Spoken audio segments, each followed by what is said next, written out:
Mi padre representa mejor a la familia, dijo mi nuera en la cena. Así que cancelé el viaje y los dejé en el aeropuerto. Mi padre representa mejor a la familia. Esas 6 palabras salieron de la boca de Claudia como si estuviera pidiendo que le pasaran la sal. Así, sin más. En mi propia mesa, rodeado de los platos que Esperanza había escogido en el mercado San Juan de Dios hace 15 años, con el mantel bordado que mi suegra nos regaló para nuestra boda de plata. Me quedé callado, con el tenedor a medio camino hacia la boca. El mole poblano se me enfrió en el plato mientras veía cómo mi hijo Miguel asentía con la cabeza, como si fuera la cosa más natural del mundo, como si yo fuera un mueble viejo al que ya nadie le hace caso.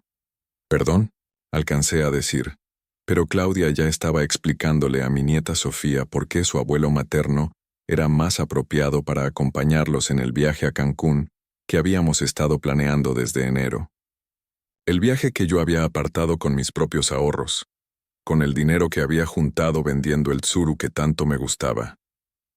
Miguel siguió comiendo como si nada, ni siquiera me volteó a ver. 32 años tiene mi hijo, 32 años de vida que yo le di trabajando desde las 5 de la mañana en la construcción, y ahí estaba, dejando que su esposa decidiera quién valía más en mi propia casa.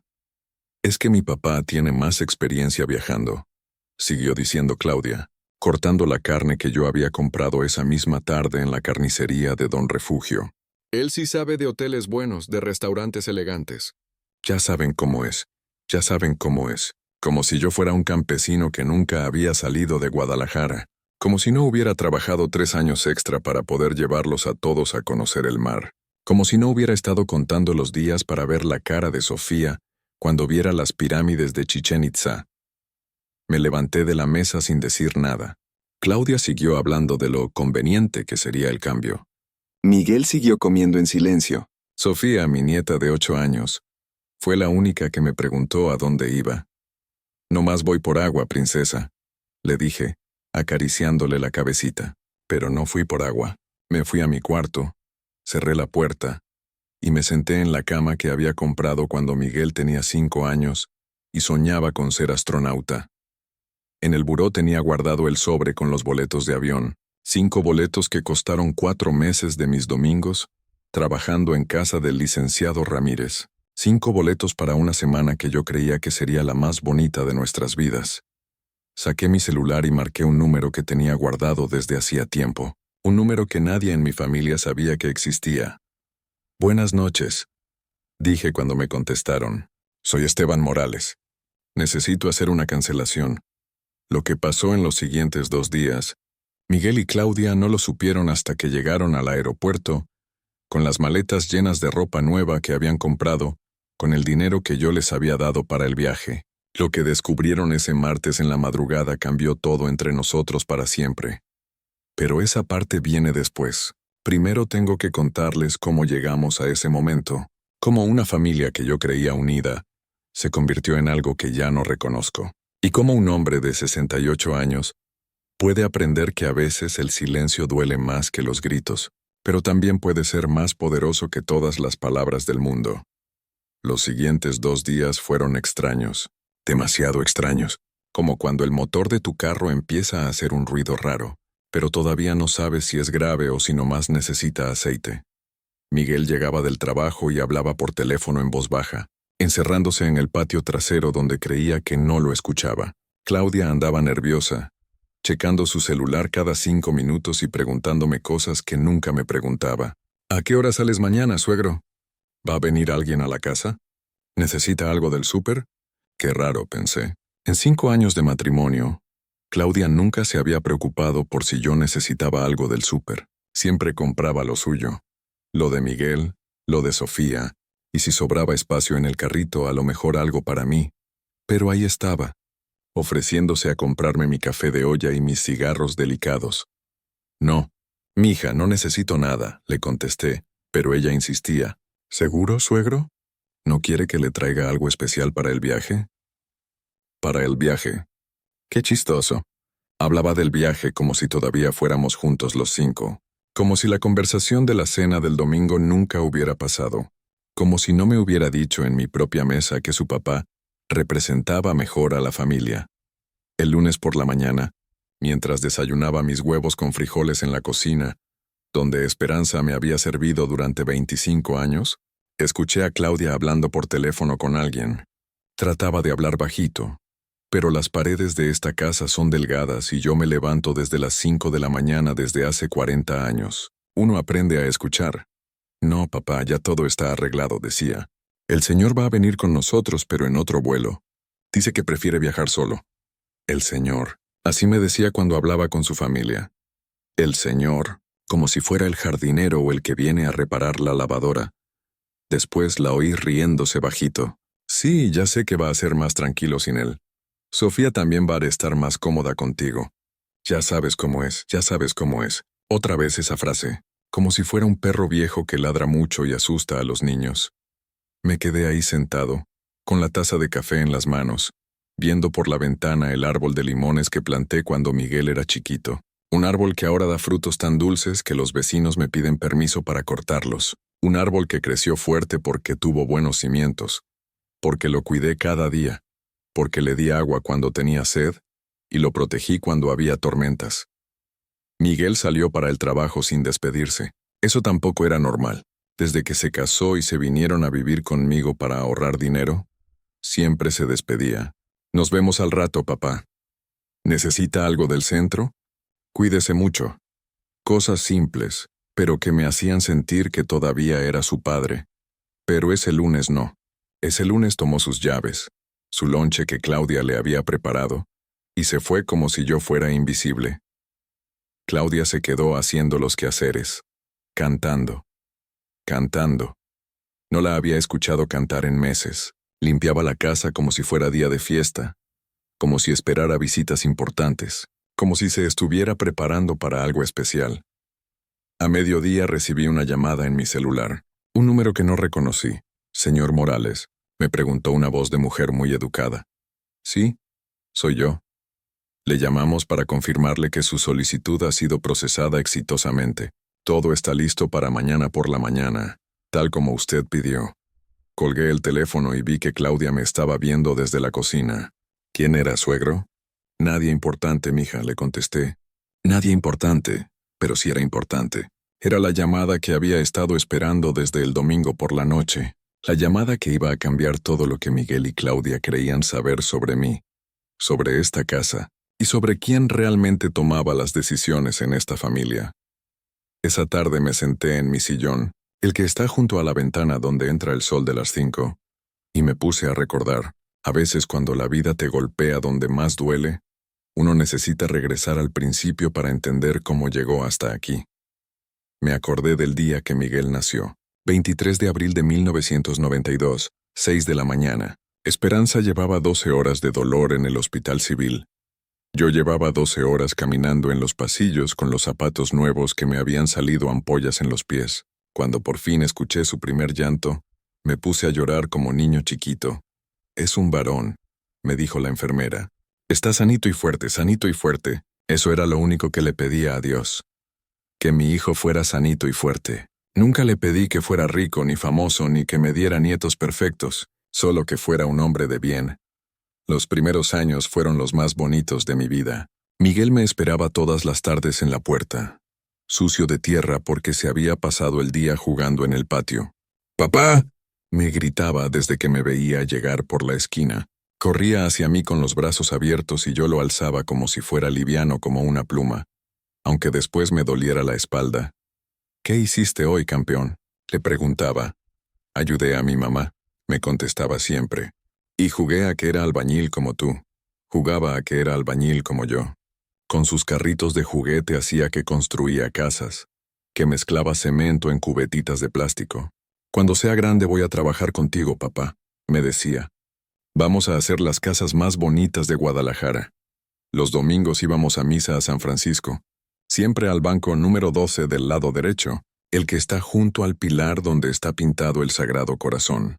Después comprábamos elotes en el parque, y Miguel me platicaba de todo lo que había aprendido en la escuela esa semana. Era curioso mi hijo, siempre preguntando, ¿por qué las casas no se caen, papá? ¿Cómo sabemos cuánto cemento ponerle? ¿Por qué trabajas tanto? Para que tú tengas una vida mejor que la mía, mijo. Le contesté una vez cuando tenía 8 años. Para que estudies y no tengas que levantarte a las 5 de la mañana como tu papá. ¿Pero no te gusta trabajar? Me preguntó. Me gusta cuando lo hago por ti, le dije. Cuando trabajo pensando en tu futuro, hasta los días más pesados se me hacen ligeros. Miguel estudió. Dios santo, cómo estudió mi hijo. Primaria con promedio de 9. Secundaria con mención honorífica. Prepa técnica en construcción porque quería seguir mis pasos pero con carrera. Yo me sentía tan orgulloso que a todos mis compañeros de trabajo les presumía las calificaciones de Miguel. Mi hijo va a ser ingeniero, les decía. Va a dirigir obras, no va a cargar bultos de cemento como nosotros.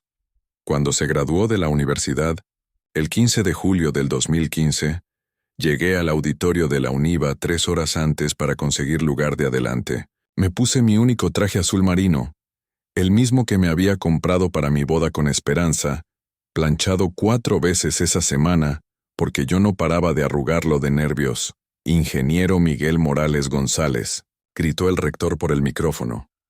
Se me saltaron las lágrimas cuando lo vi caminar por ese escenario con su toga y su birrete. 23 años de sacrificios valían la pena en ese momento. 23 años de levantarme antes que el sol, de llegar a casa con las manos agrietadas, de guardar peso por peso para pagarle la universidad. Después de la ceremonia, Miguel me abrazó como no me abrazaba desde que era niño. Gracias, papá, me dijo. Sin usted, esto no hubiera sido posible. Esto es solo el principio, mijo, le contesté. Ahora sí va a empezar su vida de verdad.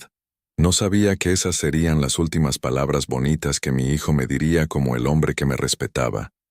Porque 2 años después llegó Claudia, y con Claudia llegaron otras ideas, otras prioridades, otra forma de ver al papá que lo había sacado adelante. Claudia venía de una familia de doctores del fraccionamiento Las Águilas. Su papá era cardiólogo, su mamá nutrióloga, sus hermanos todos profesionistas con carros del año y casas en zonas residenciales. Para ellos, un albañil de 68 años que vivía en una casa de interés social era un estorbo social que había que tolerar. Y Miguel, mi Miguel que jugaba a ser albañil cuando era niño, empezó a ver su historia con otros ojos. Empezó a sentir vergüenza del hombre que lo había criado. Pero algo que Miguel no sabía, algo que Claudia tampoco sabía, algo que iban a descubrir al día siguiente en el aeropuerto, es que su papá el albañil tenía secretos que ni siquiera Esperanza había conocido. Secretos que iban a cambiar todo lo que creían saber sobre la familia Morales. Los cambios empezaron poco a poco, como cuando una pared se cuartea. Al principio son grietas chiquitas que uno no ve, pero con el tiempo se van haciendo más grandes hasta que un día la pared se cae completa. La primera grieta fue cuando Miguel se casó. Claudia llegó a vivir a la casa como habíamos acordado, para que pudieran ahorrar dinero para su propia vivienda. Pero desde el primer día dejó claro que esto era temporal, que ella no estaba acostumbrada a vivir en casa ajena. Casa ajena. Mi casa, donde Miguel había crecido, donde había aprendido a caminar, donde había celebrado todos sus cumpleaños, era para su esposa una casa ajena. Es que usted entiende, suegro, me dijo la segunda semana. Nosotros necesitamos nuestro espacio. Mi familia está preocupada porque vivimos aquí. Su familia estaba preocupada, como si vivir conmigo fuera peligroso, como si fuera un criminal o un borracho, como si no fuera el hombre que había trabajado 50 años sin faltar un solo día, que no fumaba, que no tomaba más que una cerveza los sábados viendo el fútbol. Miguel empezó a cambiar su manera de hablarme. Antes me decía papá con cariño, como quien abraza, después empezó a decirme jefe, o simplemente usted, como si fuéramos conocidos que se tratan con respeto pero sin afecto. Usted sabe cómo es Claudia, me decía cuando ella se quejaba de algo de la casa. Viene de otra familia, otros hábitos. Hay que tenerle paciencia, paciencia. Yo tenía que tenerle paciencia a la muchacha que vivía gratis en mi casa, que comía de mi comida, que usaba mi agua y mi luz. Yo era el que tenía que adaptarse. Las comidas se volvieron incómodas. Claudia cocinaba cosas que nunca había probado. Comida saludable que sabía a cartón. Cuando yo pedía frijoles de la olla o un guisado como los que hacía Esperanza, Miguel me decía, «Ay, jefe, esa comida tiene mucha grasa». Claudia estudió nutrición. Ella sabe lo que nos conviene. Un día llegué del trabajo y encontré a Claudia tirando a la basura los muebles de la sala, los que Esperanza y yo habíamos comprado con tanto esfuerzo en Mueblería González. «Están muy viejos, suegro», me explicó. «Además no combinan con la decoración que queremos. Pero si funcionan perfectamente», le dije. Esperanza escogió esos muebles. «Ay, suegro, no se puede vivir en el pasado. Hay que modernizarse». Miguel no dijo nada. Se quedó viendo la televisión como si no hubiera escuchado que su esposa estaba tirando los recuerdos de su mamá. Poco a poco, la casa dejó de ser mi casa. Claudia cambió las cortinas, los cuadros, hasta los platos donde comíamos. Todo lo que recordaba a Esperanza fue desapareciendo, como si mi esposa nunca hubiera vivido ahí. Cuando nació Sofía, pensé que las cosas iban a mejorar. Los bebés traen bendiciones, unen a las familias. Y sí, por un tiempo Miguel volvió a ser como antes. Me pedía consejos, me enseñaba a su hijita con orgullo, hasta me dejaba cargarla. «Mire nomás qué bonita salió, papá», me decía. «Se parece a usted de los ojos». Pero conforme Sofía fue creciendo, Claudia empezó a poner reglas. «Mi hija no puede andar descalza por la casa como usted, suegro. Se puede enfermar. No le dé dulces sin permiso. No le hable en albañil, tiene que aprender a expresarse bien. No le hable en albañil, como si mi manera de hablar fuera una enfermedad que se contagia». Lo peor llegó cuando Sofía empezó a ir a la escuela, una escuela cara del fraccionamiento donde vivían los papás de Claudia. Todos los gastos los pagaba yo, porque Miguel apenas ganaba para sus propios gustos, pero Claudia no quería que nadie de la escuela supiera que el abuelo de Sofía era albañil. «Es que los niños son crueles», me explicó. «Si saben que usted trabaja en construcción, se van a burlar de ella. ¿Y qué tiene de malo trabajar en construcción?». Le pregunté. «Nada, suegro, pero la gente educada a veces no entiende. La gente educada. Como si 50 años construyendo casas donde vive la gente educada no fuera suficiente educación». El colmo fue cuando organizaron la primera junta de padres de familia, y Claudia me pidió que no fuera. «Es que van a ir puros doctores e ingenieros», me dijo. «Usted se va a sentir incómodo». «Yo pagué la inscripción y pago las colegiaturas», le contesté. «¿Por qué me voy a sentir incómodo?». «Miguel va a ir conmigo», me dijo. «No necesitamos que vaya usted. No necesitamos que vaya usted. A la junta de la escuela de mi nieta, que yo pagaba con el dinero que ganaba cargando bultos de cemento. No necesitaban que fuera yo». Miguel se quedó callado cuando le reclamé. «Es que Claudia tiene razón, jefe.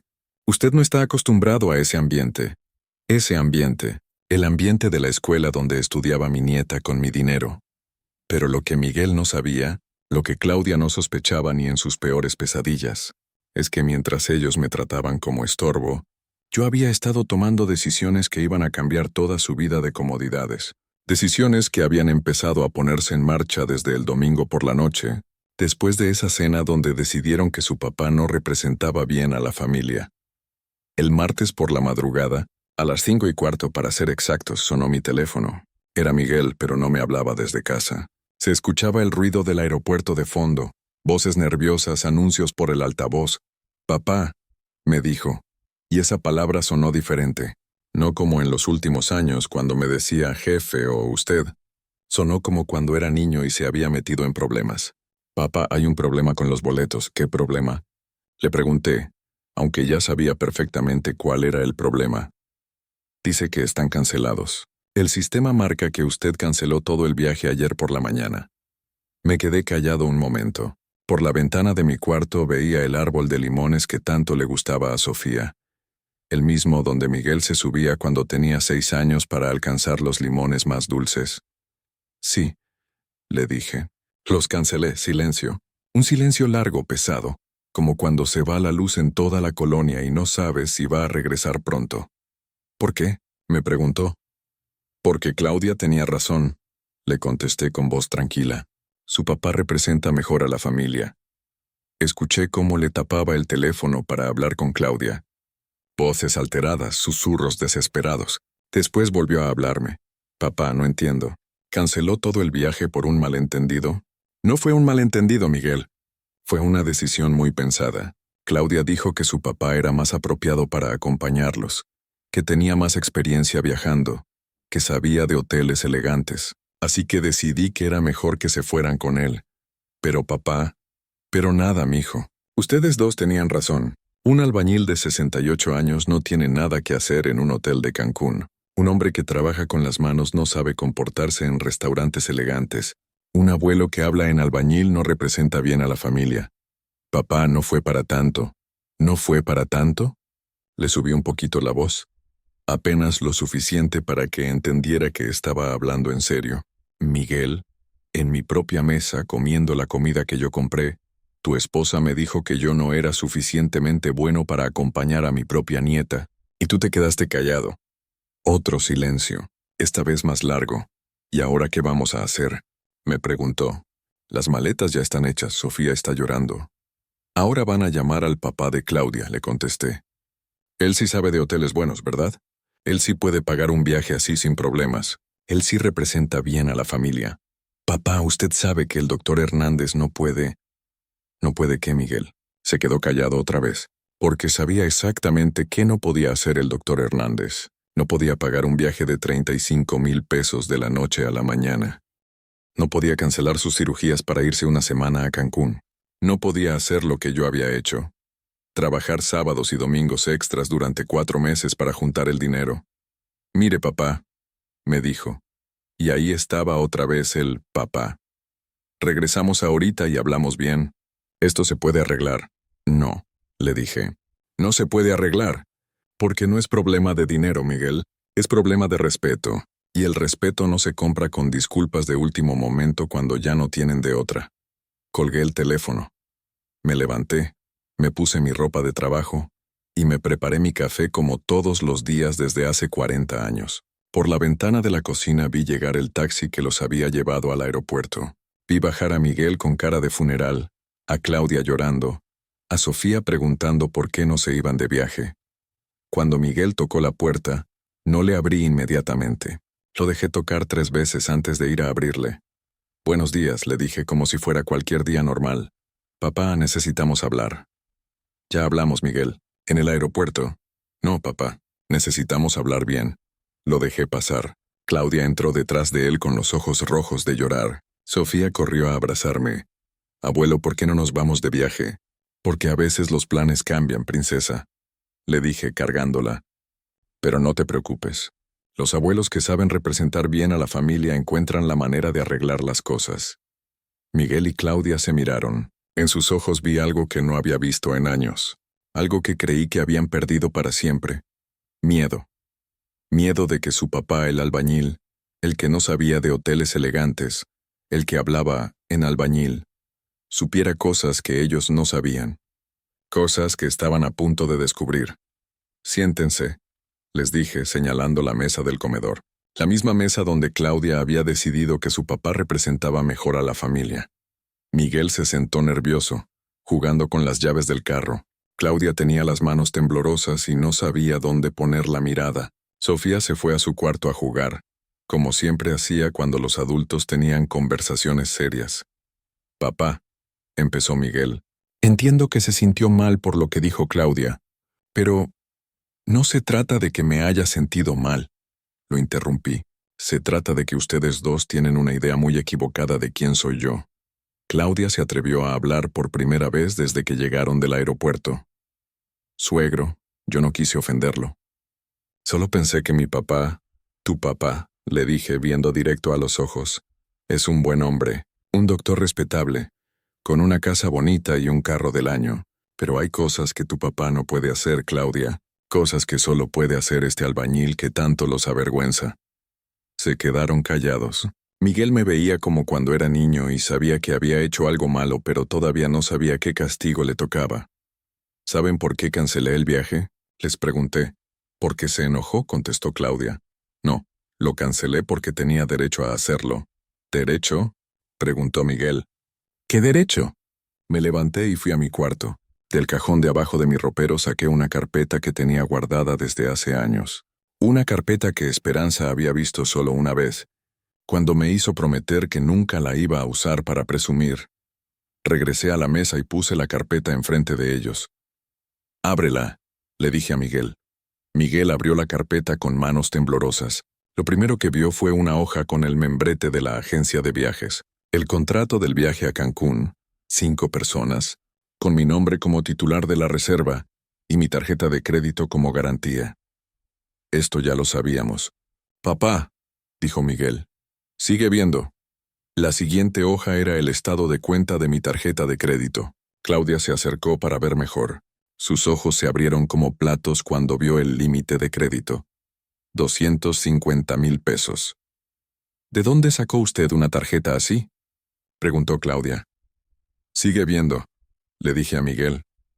La tercera hoja era un estado de cuenta bancario, mi cuenta de ahorros en Banamex. El saldo marcaba 347,000 pesos. Miguel levantó la vista confundido. «Papá, ¿de dónde salió todo este dinero?» 50 años trabajando, Miguel. 50 años levantándome a las 5 de la mañana. 50 años sin gastar en pendejadas. 50 años ahorrando peso por peso. Pero usted siempre dijo que era pobre. Nunca dije eso. Ustedes lo asumieron porque trabajo con las manos». Claudia estaba pálida. Siguió revisando los papeles. Encontró algo que la hizo ponerse más pálida todavía. «Miguel», le dijo a su esposo con voz quebrada, «mira esto».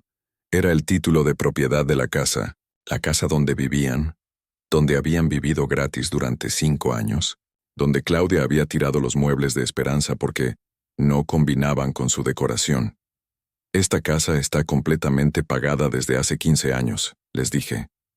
«Sin hipoteca, sin deudas. Vale aproximadamente 1,200,000 pesos según el avalúo del año pasado». Miguel no podía hablar. Claudia tampoco. ¿Saben qué más? Seguí diciéndoles. «El terreno de al lado también es mío. Lo compré hace 10 años pensando en construirles una casita cuando se casaran, pero nunca se las ofrecí porque ustedes siempre actuaron como si vivir aquí fuera una carga, como si les hiciera un favor dejándolos quedarse». Les enseñé el último papel de la carpeta, el testamento que había hecho hace 3 años, donde les dejaba todo a Miguel y a Sofía. «Esto es lo que iba a heredar tu hijo, Miguel. Esto es lo que iba a recibir tu nieta cuando yo me muriera. Una casa propia, dinero ahorrado, y la tranquilidad de saber que su abuelo trabajó toda su vida para asegurarles el futuro». Claudia empezó a llorar, pero no era llanto de tristeza, era llanto de pánico. «Suegro, yo no sabía». «No sabías porque nunca te importó saber. Nunca te preguntaste cómo un albañil podía mantener a una familia, pagar una casa, educar a un hijo. Solo asumiste que era un pobre diablo que les estorbaba». Miguel seguía viendo los papeles como si fueran en idioma chino. «Papá, ¿por qué nunca nos dijo nada?» «Porque un hombre no presume lo que tiene, Miguel. Un hombre demuestra lo que vale con hechos, no con papeles. Pero ustedes dos decidieron que yo no valía nada sin siquiera conocerme». Me levanté de la mesa. «Ahora entienden por qué pude cancelar el viaje sin pedirle prestado a nadie. Ahora entienden por qué no necesito que me mantengan, ni que me toleren. Y ahora van a entender qué pasa cuando se falta al respeto al hombre que los ha cuidado todos estos años». Se quedaron ahí sentados, viendo los papeles como si fuera la primera vez que veían dinero en su vida. Miguel pasaba las hojas una y otra vez, como cuando era niño y no entendía la tarea de matemáticas. Claudia lloraba en silencio, limpiándose las lágrimas con la manga de su blusa, la misma blusa que había comprado para el viaje con el dinero que yo les había dado para gastos personales. «Suegro», me dijo con voz quebrada, «perdóneme, yo no sabía que usted...» «¿Que yo qué, Claudia? ¿Que usted tenía... que usted era... que era qué? ¿Que no era el pobre diablo que ustedes creían?» Se quedó callada. Miguel también, porque por primera vez en 5 años se estaban dando cuenta de que habían vivido como reyes en casa de un hombre al que trataban como sirviente. «Papá», dijo Miguel por fin, «yo nunca quise faltarle al respeto, ¿no? ¿Y cómo le llamas a quedarte callado cuando tu esposa me dice que no represento bien a la familia? ¿Cómo le llamas a dejar que bote los muebles de tu mamá? ¿Cómo le llamas a prohibirme que vaya a las juntas de la escuela que yo pago?» Miguel bajó la cabeza. Claudia siguió llorando. «Papá, podemos arreglar esto», dijo Miguel. «Podemos hablar, podemos...» ¿Podemos qué?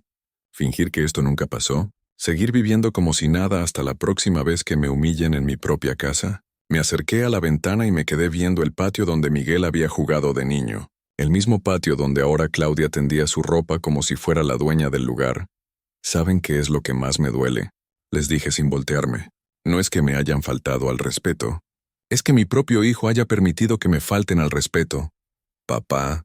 No, Miguel. Déjame terminar. Me volteé hacia él.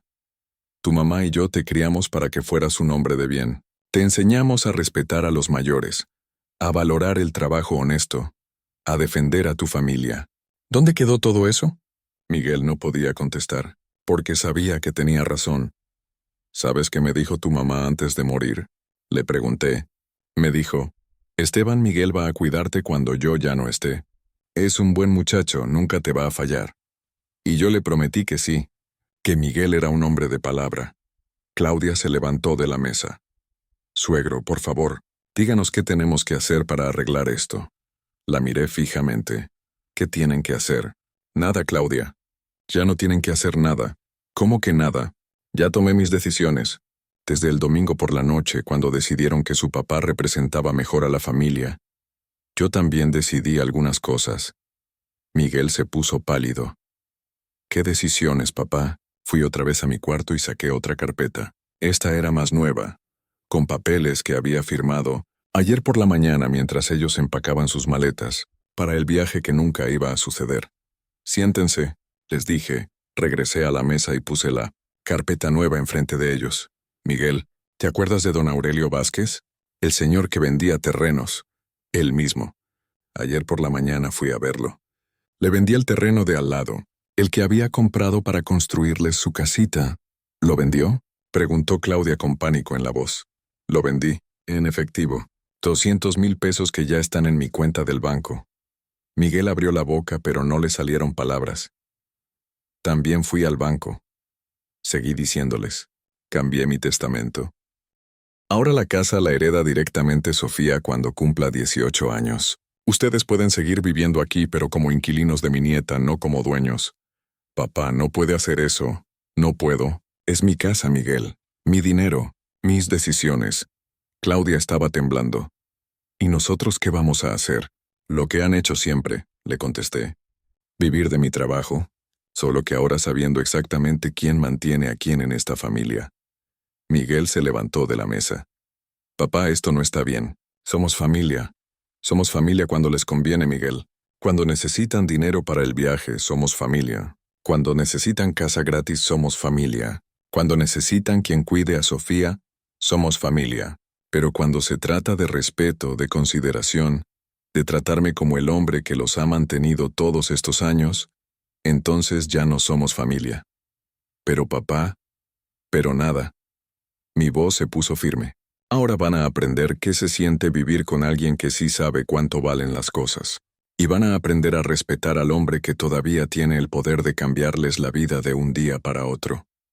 Los miré a los dos, sentados en mi mesa, en mi casa, respirando mi aire. Y van a empezar aprendiendo ahora mismo. Ahora mismo, les repetí. Van a aprender cómo funcionan las cosas en esta casa cuando el dueño pone las reglas. Me levanté y fui hacia la sala, donde Claudia había puesto sus muebles nuevos después de tirar los que Esperanza había escogido. Estos muebles, les dije señalándolos, los van a regresar a la tienda hoy mismo. ¿Cómo?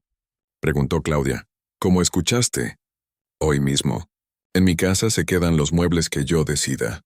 Pero ya los pagamos, empezó a decir Miguel. ¿Los pagaron con qué dinero? ¿Con el dinero que Miguel gana en su trabajo? ¿O con el dinero que yo les doy para gastos cada semana? Se quedaron callados porque sabían la respuesta. El sueldo de Miguel apenas les alcanzaba para sus gustos personales. Todo lo demás lo pagaba yo. La comida, los servicios, la gasolina, la ropa de Sofía, hasta los caprichos de Claudia. ¿Van a regresar estos muebles? Seguí diciéndoles. Y van a comprar muebles exactamente iguales a los que mi esposa había escogido. Si no los encuentran iguales, van a buscar hasta encontrarlos. Suegro, eso es imposible, dijo Claudia. Para ustedes nada es imposible, le contesté. Ustedes son gente educada, ¿verdad? Gente que sabe de tiendas elegantes y decoración moderna. Seguramente pueden encontrar lo que buscan. Miguel se puso de pie. Papá, esto ya es demasiado. No puede tratarnos así. ¿No puedo? Lo miré fijamente. Miguel, abran bien los ojos. Esta es mi casa. Yo pago la luz. Yo pago el agua. Yo pago la comida que comen. Yo pago la escuela de mi nieta. Yo pago la gasolina del carro que manejan. ¿Qué parte de esta es mi casa no entienden? Saqué de mi cartera una tarjeta que ninguno de los dos había visto antes. Una tarjeta dorada que brillaba bajo la luz de la sala. ¿Saben qué es esto? Les pregunté. Una tarjeta de crédito, dijo Miguel. No es cualquier tarjeta de crédito. Es una tarjeta Platinum del Banco Santander. ¿Saben cuánto dinero necesitas demostrar que ganas al año para que te den una de estas? Se quedaron callados. 1.200.000 pesos al año, Miguel. Cada año. Durante los últimos 5 años. Claudia me miró como si acabara de ver un fantasma. ¿Usted gana más de 1.000.000 de pesos al año? No solo gano, le contesté. Invierto. ¿Creen que un albañil normal puede mantener a una familia de 5 personas? ¿Pagar una casa? ¿Ahorrar dinero y además darse el lujo de cancelar un viaje de 35.000 pesos como si nada? Les mostré otra tarjeta. Esta es de American Express. Esta otra es del Banco Azteca. Esta es de Liverpool. Todas con límites de crédito que ustedes no han visto ni en sueños. Miguel estaba blanco como papel. Papá, ¿cómo? ¿Cómo qué? ¿Cómo un albañil ignorante que habla en albañil puede tener más dinero que el doctor Hernández? ¿Cómo puede un hombre que los avergüenza tener más poder económico que toda la familia educada de Claudia junta? Me senté en mi sillón, el único mueble que Claudia no se había atrevido a tirar. Se los voy a explicar para que entiendan. Hace 20 años, cuando Miguel tenía 12, empecé a comprar terrenos baratos en colonias que parecían olvidadas. Terrenos que nadie quería porque estaban lejos de todo. ¿Terrenos?, preguntó Miguel. Terrenos que ahora valen 10 veces lo que pagué por ellos. Terrenos donde ahora hay plazas comerciales, escuelas privadas, fraccionamientos residenciales.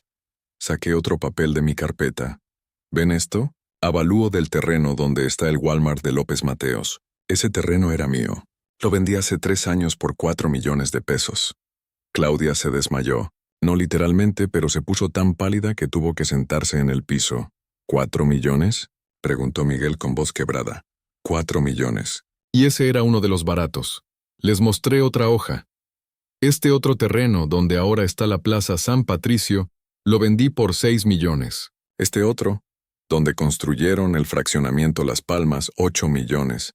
Miguel no podía procesar la información. Papá, ¿usted? ¿Usted es?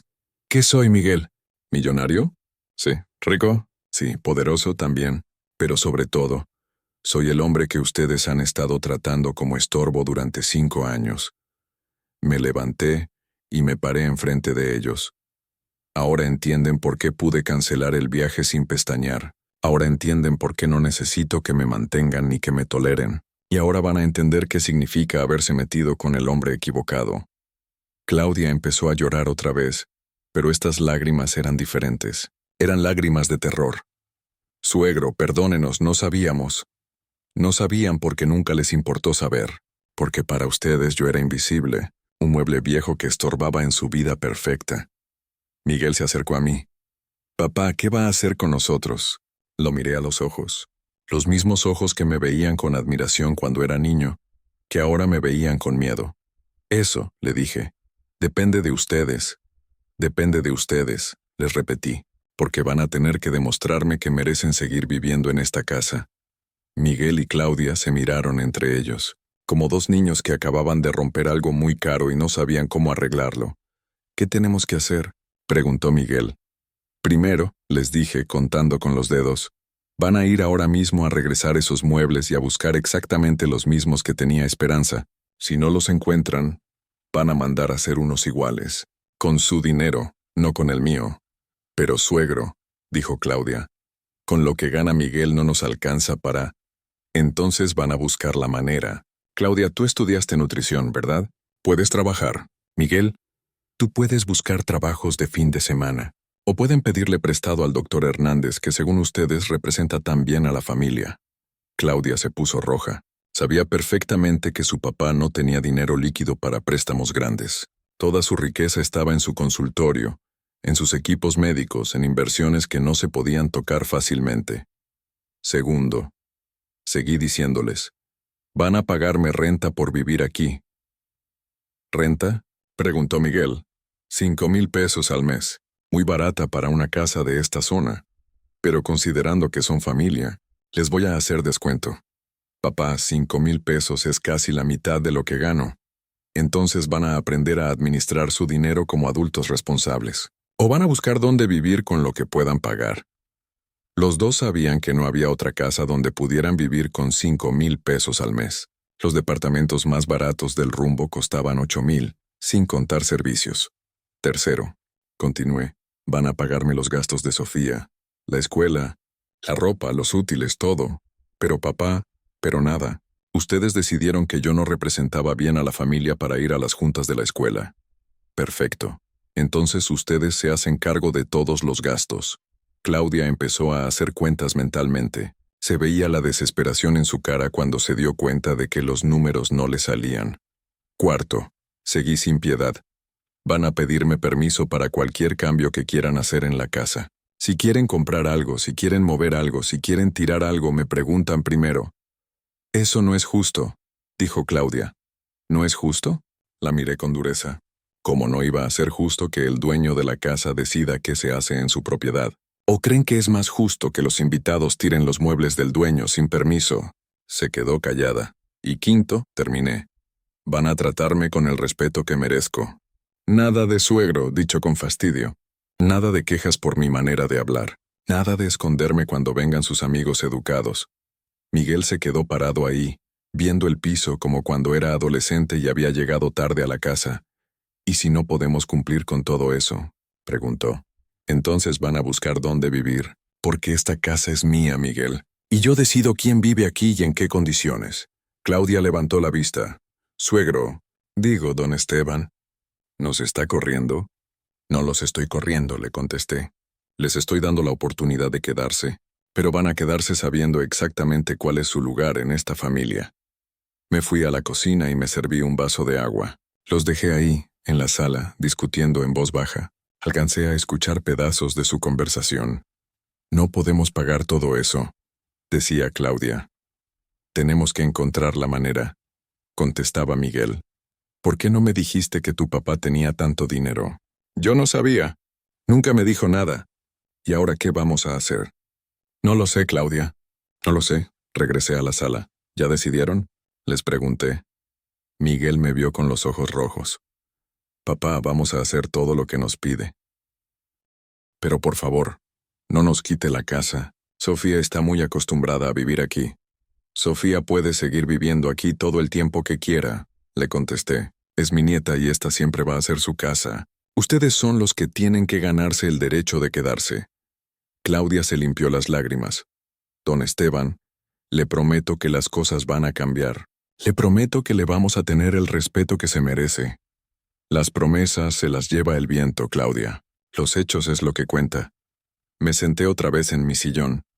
Tienen una semana para conseguir el dinero de los muebles y traer los que yo quiero. Tienen hasta el día 1 del mes que viene para pagarme la primera renta.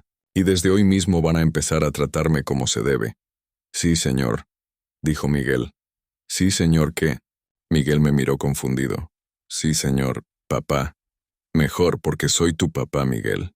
El mismo papá que te crió, que te educó, que trabajó para darte todo lo que necesitabas. Soy el mismo hombre de siempre, solo que ahora ustedes saben quién soy realmente.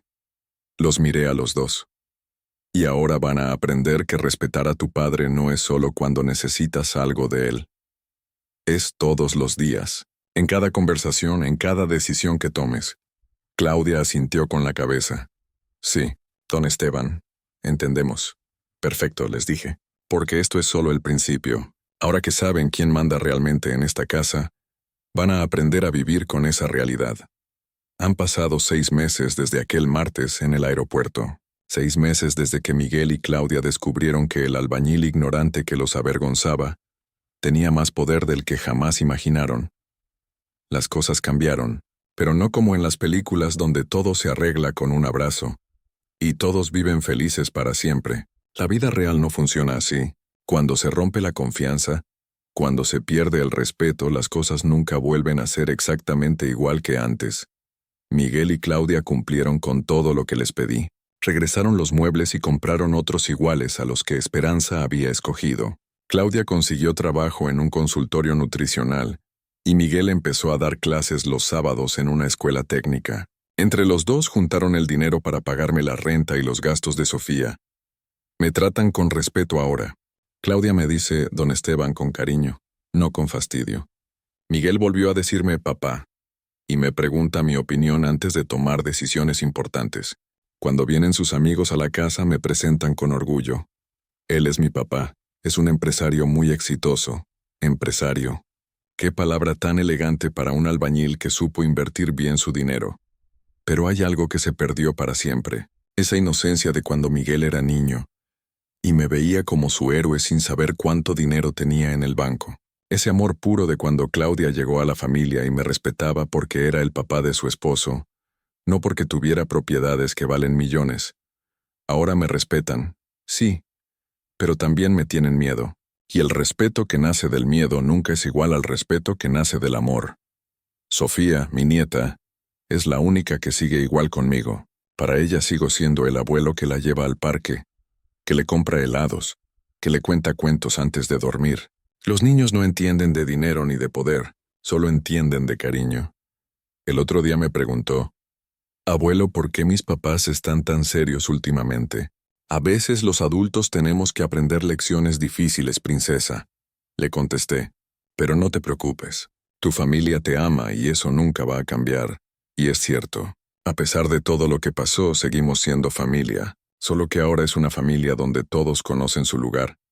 ¿Hice bien en enseñarles esa lección? Cada noche me lo pregunto. A veces pienso que fui demasiado duro. Otras veces pienso que debí hacerlo desde el principio, antes de que me faltaran al respeto tanto tiempo. Pero hay algo que sí sé. Un hombre no puede permitir que lo humillen en su propia casa, sin importar cuánto ame a su familia. La dignidad no se negocia, ni siquiera por mantener la paz. Mi Esperanza, que en paz descanse, siempre me decía, Esteban, tú eres muy noble, pero no dejes que se aprovechen de tu nobleza. Creo que por fin entendí lo que me quería decir. No se trata de ser malo ni vengativo, se trata de enseñarle a la gente que el respeto se gana, pero también se pierde, y cuando se pierde, hay consecuencias. Miguel está aprendiendo a ser mejor hijo, Claudia está aprendiendo a ser mejor nuera, y yo estoy aprendiendo que a veces amar a alguien significa enseñarle que tú también mereces ser amado con respeto. La casa donde vivo sigue siendo la misma, los limones del patio siguen siendo dulces. Mi café de la mañana sigue sabiendo igual, pero ahora cuando me siento en mi mesa a desayunar, lo hago sabiendo que soy el dueño de mi propia vida. ¿Vale la pena pelear por la dignidad? Sí. Aunque duela, aunque cambie las cosas para siempre, aunque nunca vuelvan a ser como antes. Porque un hombre sin dignidad no es hombre, es sombra, y yo, Esteban Morales, albañil de profesión, empresario por inteligencia y padre por amor. Decidí dejar de ser sombra para volver a ser hombre completo. A veces las lecciones más duras son las que más necesitamos enseñar, y las que más necesitamos aprender. ¿Has vivido algo parecido en tu familia? ¿Conoces a alguien que haya tenido que poner límites como don Esteban? Cuéntame en los comentarios de qué ciudad me estás leyendo, y comparte esta historia con quien creas que necesita escucharla. Dale like si crees que don Esteban hizo lo correcto. Y suscríbete para más historias que te lleguen al corazón. A veces la dignidad cuesta, pero siempre vale la pena.